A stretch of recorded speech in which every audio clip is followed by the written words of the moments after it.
Matthew 26:39 is a verse from the New Testament of the Bible, specifically from Matthew's Gospel. Here's the verse. And going a little farther, he fell on his face and prayed, saying, My Father, if it be possible, let this cup pass from me, nevertheless, not as I will, but as you will.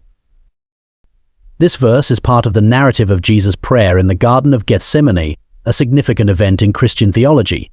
Just before his crucifixion, Jesus prays and awaits him.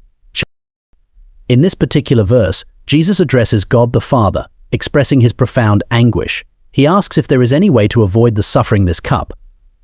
However, he submits himself to the Father's will, acknowledging that ultimately God's plan must prevail, even if it means undergoing the agony of crucifixion. This verse is often interpreted as a powerful demonstration of Jesus' humanity and his willingness to fulfill the divine purpose, despite the personal cost.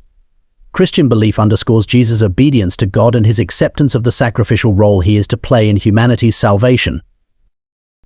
In Psalms 118:18, Jesus was saved, or at least did not die from the crucifixion, because God and Jesus were one in ministry. God heard his prayer, and he was saved from the crucifixion, as mentioned in Hebrews 5:7. Who in the days of his flesh, when he had offered up prayers and supplications with strong crying and tears unto him, that was able to save him from death, and was heard in that he feared. In conclusion, Jesus submitted to God's will, which means in Arabic being a Muslim. As he surrendered to God's will, God answered his prayer by saving Jesus from crucifixion. Muhammad told the truth about Jesus not being crucified.